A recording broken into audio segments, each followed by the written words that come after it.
wabarakatuh.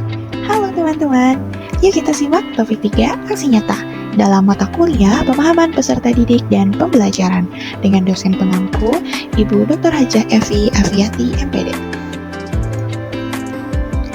Hasil tugas ini disusun oleh Sri Isnaindia, mahasiswa PPG gelombang 1 angkatan 2024.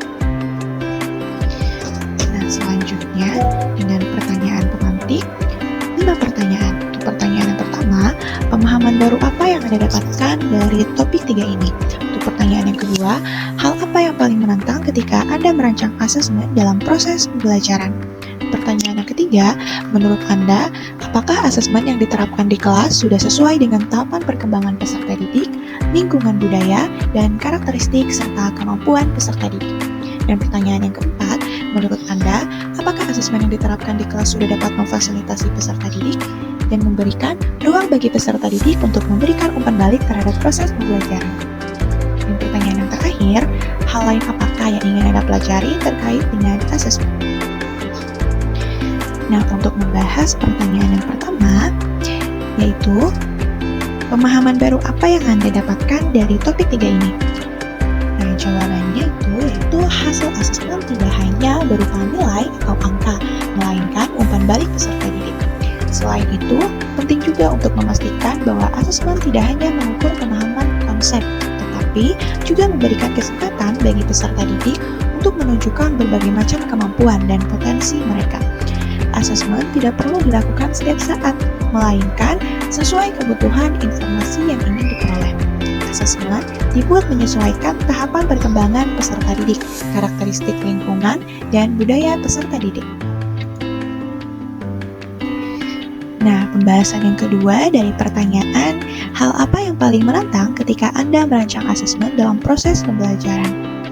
Hal yang paling menantang ketika merancang asesmen menurut saya dalam proses pembelajaran adalah menciptakan instrumen yang dapat memberikan informasi yang relevan dan bermakna tentang kemajuan peserta didik secara holistik. Hal ini melibatkan berbagai gaya belajar, tingkat pemahaman, dan kebutuhan individu peserta didik, sambil tetap mempertahankan keadilan dan validitas asesmen.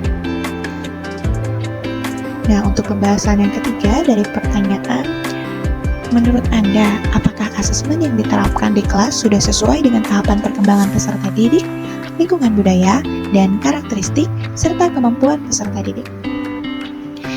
Setelah melakukan observasi kegiatan layanan bimbingan dan konseling di SMA N1 Baros oleh guru bimbingan dan konseling di sana, pemberian layanan menyesuaikan dengan tahapan perkembangan peserta didik, lingkungan budaya, dan karakteristik serta tingkat kemampuan dan kebutuhan peserta didik. Hal tersebut karena sebelum melakukan layanan, guru BK sudah melakukan asesmen terlebih dahulu menggunakan AKPD, sehingga pemberian layanan sudah disesuaikan dengan kebutuhan peserta didik. Nah, untuk pembahasan yang keempat dari pertanyaan, menurut Anda, apakah asesmen yang diterapkan di kelas sudah dapat memfasilitasi peserta didik dan memberikan ruang bagi peserta didik untuk memberikan umpan balik terhadap proses pembelajaran? Pembahasannya yaitu, asesmen yang efektif harus memfasilitasi peserta didik dan memberikan ruang bagi mereka untuk memberikan umpan balik terhadap proses pembelajaran. Ini bisa dilakukan dengan memberikan kesempatan bagi peserta didik untuk merefleksikan pembelajaran mereka, berpartisipasi dalam evaluasi formatif, dan memiliki akses untuk memberikan masukan tentang pengalaman belajar mereka. Setelah melakukan observasi bimbingan klasikal dan bimbingan kelompok yang dilakukan oleh guru bimbingan dan konseling di SMA N1 Baros, ditemukan aktivitas umpan balik yang diberikan oleh guru bimbingan dan konseling kepada peserta didik setelah melakukan aktivitas penilaian dan umpan balik dari peserta didik terhadap kegiatan pembelajaran tersebut.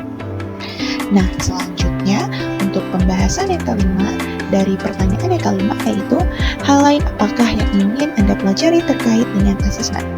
Nah, hal yang lain yang ingin dipelajari terkait asesmen yaitu 1. Merumuskan asesmen sesuai dengan tingkat kemampuan, lingkungan, budaya, dan karakteristik peserta didik.